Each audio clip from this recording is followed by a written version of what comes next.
यहाँ उपस्थित राजस्थान से पधारे हुए ज्ञाति बंधुओं और खंभालिया के पुष्करणा भाइयों और बहनों,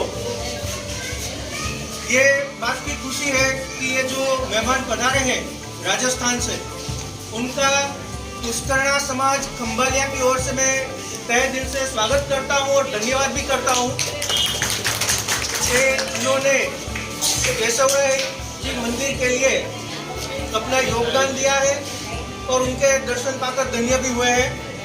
तो फिर एक बार पुष्करणा समाज खंभालिया की ओर से मैं सभी मेहमानों का तहे दिल से धन्यवाद करता हूँ। द्वारका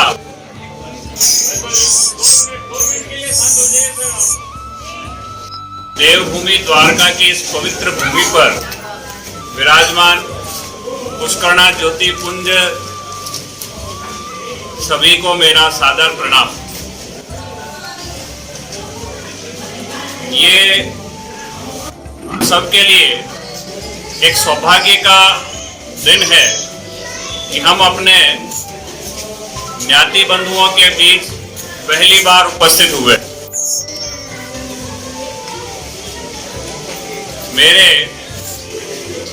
व्यक्तिगत अनुभव के साथ मैं इस खंभालिया की भूमि पर उपस्थित सभी समाज बंधुओं का हार्दिक अभिनंदन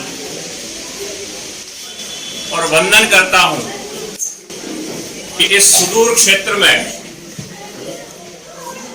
पुष्करणा समाज की जो ज्योत प्रज्वलित कर रखी है वो मुझे अभिभूत कर रही है।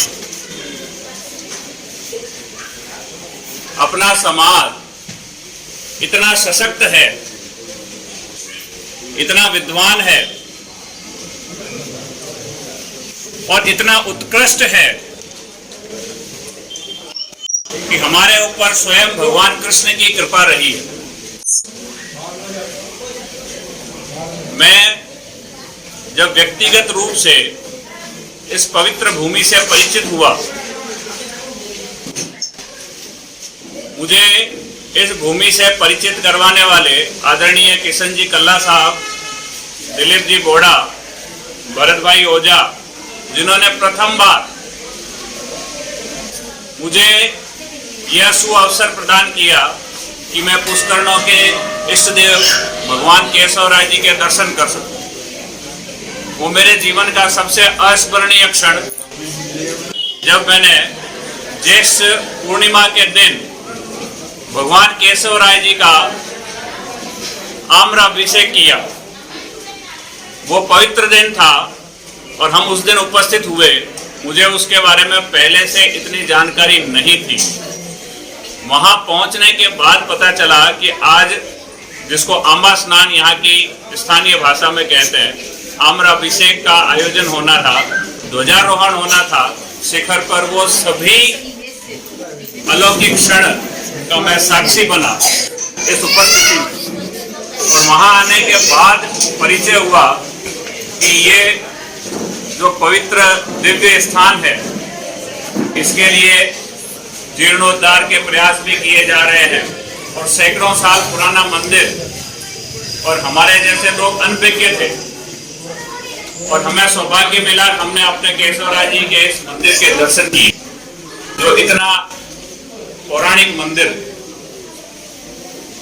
यहाँ आने के बाद पता चला कि हमारा समाज इतना विस्तृत और इतना बड़ा है, इतना फैला हुआ है कि कहाँ कहाँ हमारे समाज बंधु निवास करते हैं।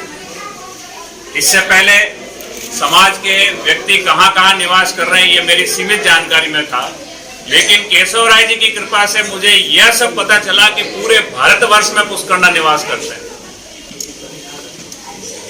और केशव राय जी की सबसे बड़ी दृष्टि इस भूमि पर है। सबसे नजदीक केशव राय जी के आप लोग रहते हैं। हम तो 1000 किलोमीटर दूर से आते हैं, तो हो सकता है वर्ष में एक बार आ पाए, नहीं भी आ पाए। अगर इन्होंने बुलाया तो वर्ष में 2 बार भी आ जाएंगे, 3 बार, लेकिन आप तो रोज जाके उपस्थिति दे सकते हैं उनके दरबार में। एक पवित्र कार्य प्रारंभ हो रहा है। यहाँ के ट्रस्ट का निर्माण हो रहा है, जिसमें आप लोगों की भूमिका हम लोगों से कई गुना अधिक महत्वपूर्ण है। आप यहाँ के नींव के पत्थर है। आप जो कार्य करेंगे हम उस कार्य की बराबरी कभी नहीं कर सकते। हम चाहेंगे भी तो भी उतना नजदीक नहीं आ सकेंगे। हम उतना समर्पण मन में रख सकते हैं, तन से नहीं कर सकेंगे। और जहां इष्ट देव उपस्थित हो वहां तन मन धन सभी समर्पण होते हैं। और आप लोग हमसे अधिक सौभाग्यशाली है कि आप तन से उपस्थित हमसे अधिक बार अधिक नजदीक से उपस्थित हो सकते हैं। मैंने बचपन से ये देखा है कि पुष्करणा समाज ईश्वर के प्रति सदैव समर्पित रहा। हम माँ गायत्री के उपासक हैं, हम भगवान कृष्ण के उपासक हैं।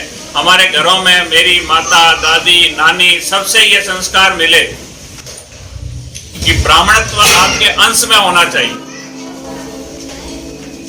आपका ब्राह्मणत्व केवल बाहर नहीं दिखना चाहिए, अंदर भी होना चाहिए। और यही ब्राह्मणत्व है कि हमारी समाज की ख्याति दूर तक फैली हुई।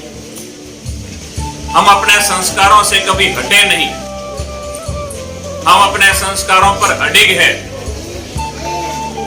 सबसे अधिक प्रहार ब्राह्मणों पर ही होते आए हैं। इतिहास उठा के देख लें।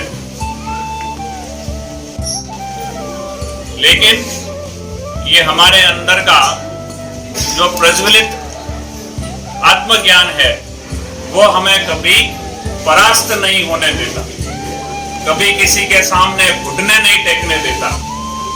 हम चला के कभी किसी पर आक्रमण करने नहीं गए, लेकिन हमने अपने समाज की आत्मरक्षा अपने संस्कारों से, अपने ज्ञान से की।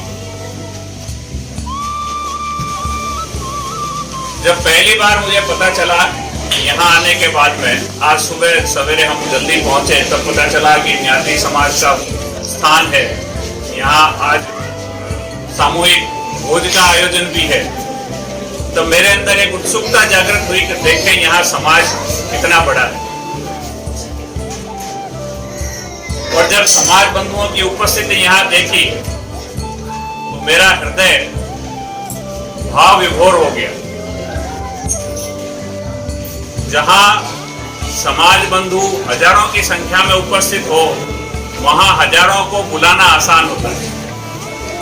उसमें गिनती नहीं होती कि 10,000 की संख्या में से 5,000 आए या 2,000 आए। अगर कहीं गिनती 1,000 हो और उस 1,000 में से कहीं पर 500 एकत्रित हो जाएं तो वो बहुत महत्वपूर्ण होता है, क्योंकि वहां एक एक व्यक्ति महत्वपूर्ण है।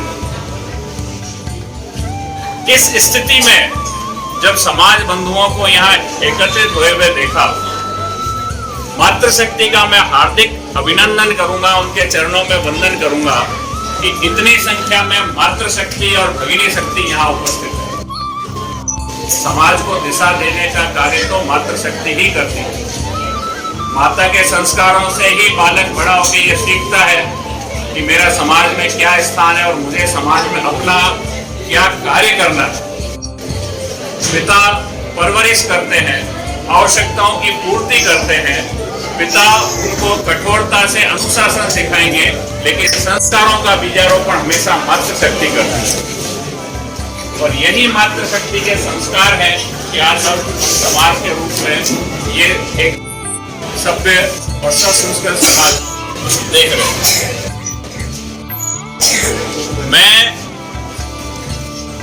भावनाओं में बहुत कुछ बोलना चाहूंगा, लेकिन मैं अगले समय के लिए कुछ चीजें सुरक्षित रखूंगा। मैं वापस यहाँ आऊं और वापस अपने समाज से जुड़ूं और कुछ बोलूं और बार बार मिलता रहूं, बार बार आता रहूं, ऐसी मेरी भावना है। मैं उन सभी दृश्य अदृश्य सभी शक्तियों को प्रणाम करता हूं जिन्होंने पुष्करणा समाज को यहाँ इस स्थिति में जीवित रखा। उन्होंने कभी अपने समाज को लुप्त नहीं होने दिया, यहाँ के संस्कारों को लुप्त नहीं होने दिया, यहाँ की संस्कृति को बनाए रखा, समाज की अस्मिता को बनाए रखा। मैं एक बार इस प्रांगण में उपस्थित सभी शक्तियों को प्रणाम करता हूँ। मातृशक्ति, वृद्धजन, जिनका आशीर्वाद हमें मिलता रहे और जब भी मैं आहूँ आपका सबका स्नेह मुझे ऐसे ही मिलता रहे।